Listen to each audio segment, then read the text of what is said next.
so happy to be here. I've never been out the house. It's been a long time, y'all.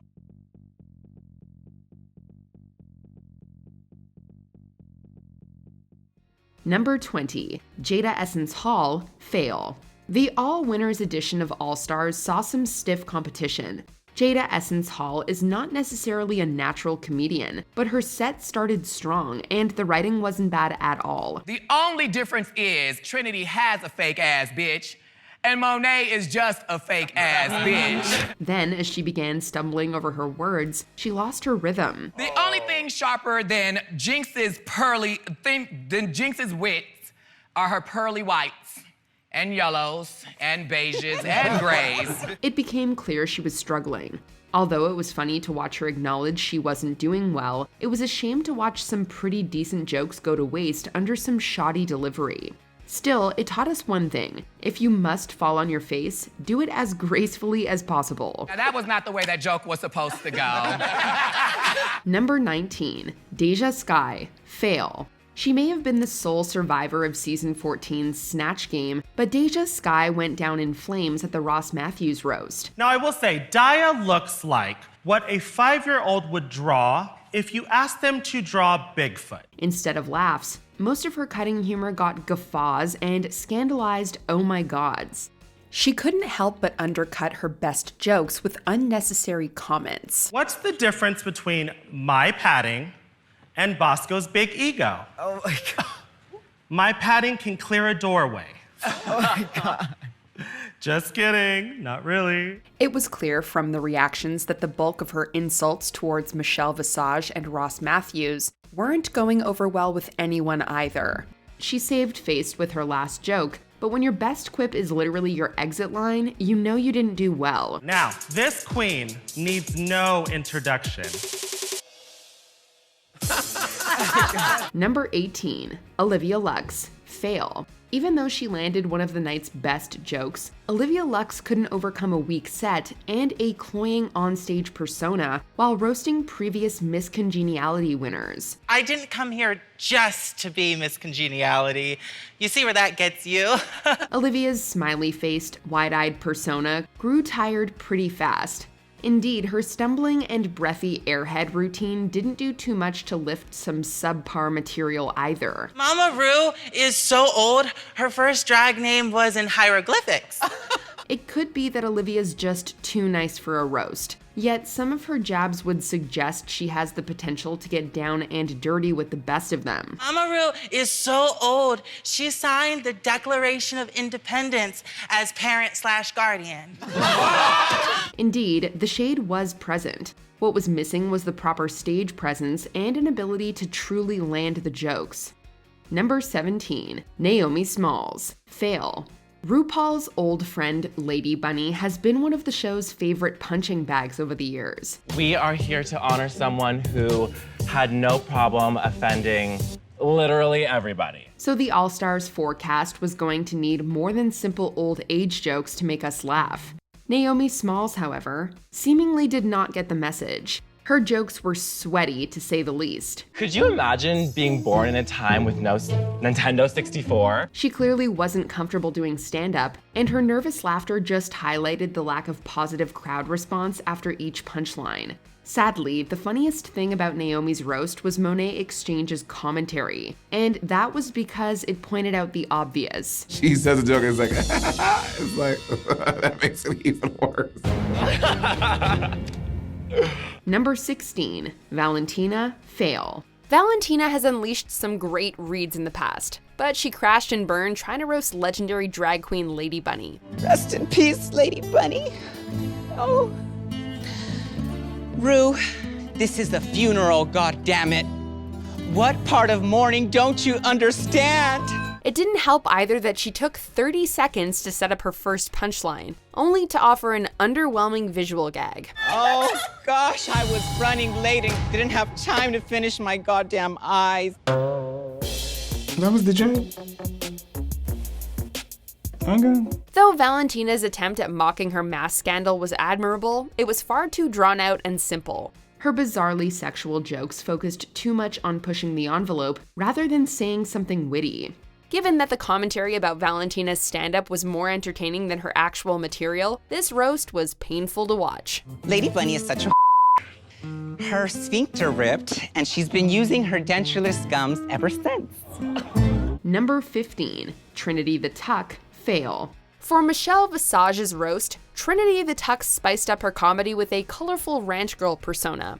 Despite some snappy farm humor, however, many of her jokes were just far too lengthy. Michelle, every time I walk the runway, you have this pungent look on your face, kind of like you got a I reckon they have some laxatives for that. Trinity's continuous stream of childish bathroom gags lacked depth too, which resulted in plenty of silent audience responses. And though they brought a side-splitting Caitlyn Jenner to the All-Stars Snatch Game, the constant joke explanations at the roast of Lady Bunny hurt the set. Bunny does have that special kind of face. Doctors use a picture of her to solve Viagra users with erections lasting longer than 4 hours. Trinity's stiff execution was dreadful enough that she actually roasted herself in response as well. With this kind of poor writing, Trinity's roasts felt much longer than the short airtime they were given. However, Trinity more than redeemed herself in the All-Stars 7 roast. Is this the same Trinity from Snatch Game? Wish they would have solved that joke, bitch. Woo! Trinity should have just brought Caitlyn Jenner back to do this roast. Number 14, Roxy Andrews, fail. Alaska left everyone with a hard act to follow at RuPaul's roast, but Roxy Andrews still managed to read her as a discount Sharon Needles. Thank you, Alaska. A tired, boring, weird, second-rate version of your husband. Sadly, Roxy's nerves ruined the rest of her routine as she stumbled awkwardly through otherwise decent material. Even a quick jab at Ru's age sounded mean thanks to her dry inflection. You know, RuPaul, you'd love it for all of us to call you our mom. How the can I call you my mom if you're as old as my grandpa?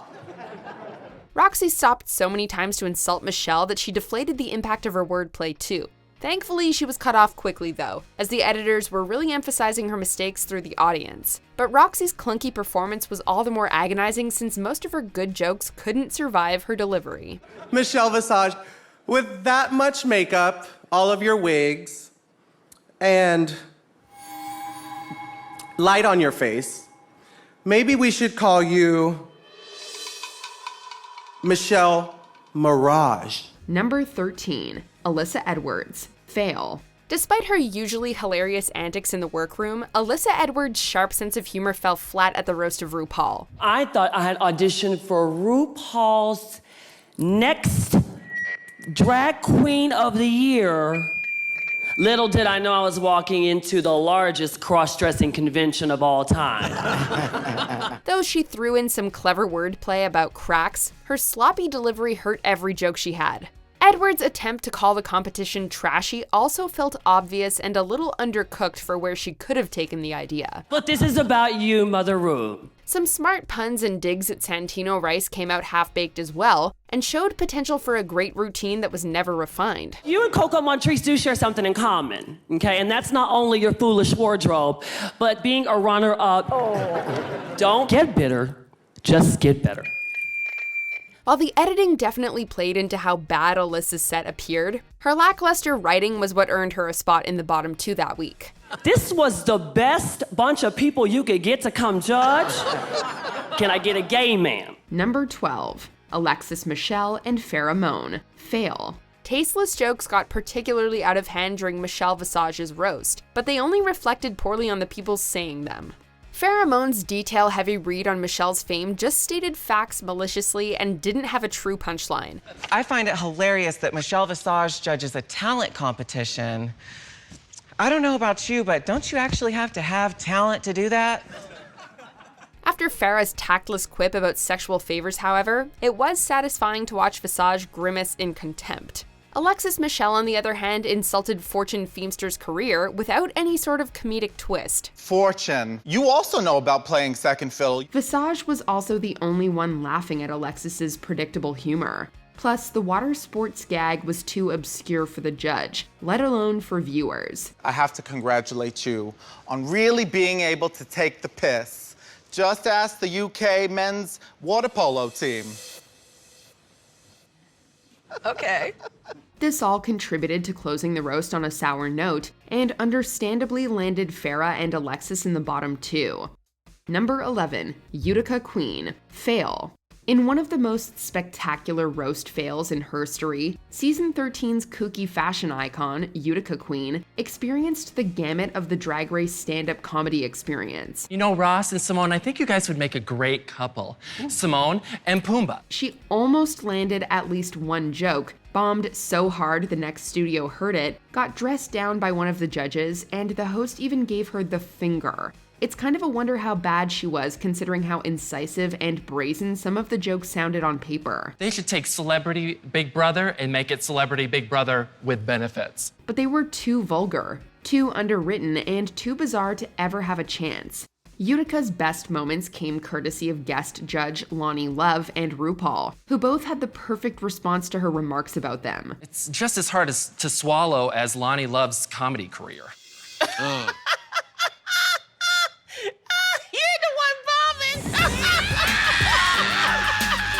Number 10, Bosco, win. Opening a comedy show is no small thing. Bosco, however, had a lot of material to work with. Herself. Before we get started, I do want to take a moment and talk about myself. She managed to turn her weak points in the competition into great fodder for a string of one-liners about how often she's been told to go home. Because if you can't roast yourself, how are you gonna roast somebody else? I have been told to go home more times than Michelle every time she visits the UK. But Bosco's ingenuity didn't stop there. She got off several great digs at her fellow contestants before turning on the judges. I'll show you versatility when Georges wins an acting challenge and passes a drug test. Even her RuPaul is so old line manages to be one of the most unique versions of that joke ever told on that stage. RuPaul, you are so old that when you say that you are verse, you mean you are both hunter and gatherer. Number 9, Jessica Wilde, win. There's something so naturally funny about Jessica Wilde. When it came time to do the Carson Kressley roast, she didn't make the same mistake as many queens before her. It's an honor for me to be here at this amazing Carson Kressley roast, because he already looked like a roasted chicken. Rather than just relying on her natural charisma and hoping for the best, she brought an incredible and surprising set of jokes. Adding in clever turns of phrase and that iconic Jessica delivery that only she can nail just made the whole thing that much funnier. Carson is a television host, actor, writer, producer, and this is the funniest one, a dancer. Taking aim at Carson Kressley's charisma, uniqueness, nerve, and alleged talent, she consistently made the room erupt with laughter. Jessica's punchlines were so unexpected, mostly because no one is quite like her. I never wash any of your stuff, but as soon as I get out of here, I'm still not washing it. Number 8, Kandy Muse, win. Kandy Muse's set may not have had the polish, but that's what's so great about her. No audience tonight. Michelle, don't that kind of remind you of your old concerts from back in the days, bitch? Just empty. Her jokes were great, and even the ones that were a little shaky were saved by her commitment to the bit. Using her amazingly husky voice to drive her punchlines home, Kandy was a natural on the stage. I don't know what's worse, your fashion on season 12. No, baby, ain't nothing worse than that. Guest judge Loni Love almost seemed apprehensive when the queen set her sights on her. How does being an extra on Soul Plane land you this big-ass gig on RuPaul's Drag Race? When they're laughing but also scared for their turn, that's when you know you're killing a roast. What really drove it home was Kandy's gestures. That wild coffin pose she struck on her last joke was instantly memeable. RuPaul's so old, I told her to act her own age, bitch. She died. Number 7, Jinx Monsoon, win. Considering Jinx Monsoon finally came alive as one of Season 5's most gifted comedians, this RuPaul roast performance was almost like a victory lap. The queen scored right from the start, with a clever and crass pun. It's gonna be hard to top Coco. But look at her, who would want to top Coco? That energy was maintained throughout the entire set, as Jinx notably took aim at Michelle Visage and RuPaul in spectacular fashion. Ru, what I admire most about you is your ability to look at these tired queens and always find a compliment for them. You're so full of the toilet's jealous. Whip smart, confident, and concise, the routine was smart without sacrificing the vulgarity we've come to know and love. The star's comedic stylings haven't gotten any less impressive with time either. When Monsoon returned for the all-winners season, the zingers were still ultra hot. I am so honored to be honored here tonight at this imaginary event. Number 6, Alaska, win. For the first ever Drag Race roast, Alaska set the tone by comically insulting Leslie Jordan and Michelle Visage at the same time. And her endless riffs on RuPaul's age were wacky enough to have Ru herself screeching. Michelle Visage, you can take the girl out of New Jersey. From disasters to some graphic medical issues and more, she brought laughably great material on a topic that's usually overdone. In her critiques on RuPaul's career achievements, Alaska's snarky tone gave her comedy an edge many queens lacked. RuPaul is so old that the Hindenburg disaster nearly destroyed her bat mitzvah. This also allowed her to fire off particularly harsh words at Roxy Andrews while she was heading off the stage. This comfort to leave no stone unturned in her routine assured that Alaska never gave audiences a dull moment. It is my great pleasure to bring to the stage our next entertainer, Roxy Andrews. And that's Roxy with 3 X's just like her dress size. Number 5, Monet Exchange, win. While prop comedy can be tacky at times, Monet Exchange's glasses proved a goofy and lighthearted tone for her Lady Bunny reads. Dearly beloved, we are gathered here today to celebrate the life, liberty, and illiteracy of our dear friend Lady Bunny. Though mentioning Beyonce would seem like a compliment, Monet actually invoked Knowles Carter's name to riff on Lady Bunny's appearance. She was often called the Beyonce of drag, not because she was rich and beautiful or famous, but because she looked like she was carrying twins. Monet's ancient Bible references wittily ripped into Lady Bunny's age too. However, it was her detailed story about eating other queens that left everyone in stitches. In the wrong hands, these quips could have crossed a line and come across as unnecessarily mean. Yet Monet struck a friendly yet zany tone throughout the roast that kept people laughing, and more than lived up to her reputation as a comedy queen. You know, this reminds me of a story when we all went on tour. Bunny expressed that she wanted to eat a little Mexican. Poor little Valentina didn't stand a chance. Number 4, Manila Luzon, win. Dearly beloved, and Michelle Visage. To capitalize on the funeral theme of Lady Bunny's roast, Manila Luzon made a dramatically gloomy entrance. Her excessive recoil upon smelling Bunny, however, was completely unexpected and hysterical. Manila touched on death too, just to comically read Lady Bunny for eating too much. At least our poor Lady Bunny met her fateful demise doing something she loved, when she choked to death at a hot dog eating contest. And just when her jokes got incredibly saucy, she threw in another twist about the dearly departed's appetite. When the doctors performed the autopsy, they found that she was full of semen and the aircraft carrier that they served on. It was all these creative subversions of funeral cliches that allowed Luzon to stand out, and nab a spot in the top 2 as well. By getting Lady Bunny laughing and simultaneously burning her fellow queens, Manila had a roast worthy of an all-star. Lady Bunny wants you to know that finally you're the pretty one. Number 3, Jimbo, win. This iconic queen decided that the only way to properly do insult comedy was in character as one of the most famous insult comics of all time. Oh my God, I didn't realize I was coming back from the dead to go right to the zoo. Reviving her winning Snatch Game impersonation from the first season of Canada's Drag Race, she was on fire from start to finish. Jimbo's Joan Rivers was as quick-witted and vicious as the late woman herself. Now for the woman of the evening, Everybody, let's hear it for Ellen DeGeneres. This kind of take no prisoners approach could have easily come off as awkward, but the strength of the jokes and Jimbo's characterization of Rivers were so spot on that it almost seemed as if the comic had been revived for one last gig. Thank everybody so much. This has been the roast of the Crypt Keeper, everybody. Number 2, Coco Montrese, Win. This lip-sync assassin strayed far from her comfort zone for the show's first ever roast, and it was a gamble that paid off big time. So I'm flipping through the channel, I say, you see Ru on TV. I say, what the hell is he thinking? Coco Montrese decided to perform in character as RuPaul's fictional cousin. She found humor in those people who try to bring you back down to earth because they knew you before you were big. You know, at the beginning of the show, you come in the room, girl, hello, hello. Nothing was off limits when it came to Ru either, with Coco taking aim at the host's appearance and pants. Girl, you look like the Black Pee Wee Herman. Needless to say, RuPaul was gasping for air. It was a real turning point for Coco in the competition, earning her her first main challenge win of the season and a place among the best roasters in Drag Race herstory. Number 1, Peppermint, Win.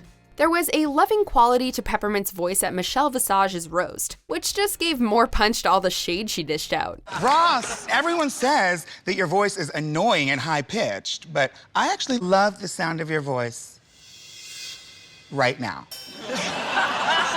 Don't talk. Peppermint used this warm energy to praise Ross Matthews in the most backhanded way she could. She also questioned Michelle's outrageous negativity for a side-splitting deep cut on her book. Michelle says no to everything. Michelle, you like my dress? No. You like my makeup? No. Bitch, where the hell were you when somebody asked you if you wanted to write that book? Peppermint's research allowed her to deliver long-form jokes that actually stuck the landing, while also touching on subjects that her competitors missed. However, it was her genius Destiny's Child comparison that had everyone laughing the longest. Michelle Visage, Michelle. Not since Destiny's Child has a Michelle become so famous for riding somebody else's coattails. This fierce comedic talent and her great timing helped Peppermint win the roast challenge, and showed audiences she had the talent to go all the way. Which of these roasts had you clutching your pearls? Once the shade clears, leave us a comment. Oh, I just hope Lady Bunny's in a better place. Trust me, she is. I've seen her apartment.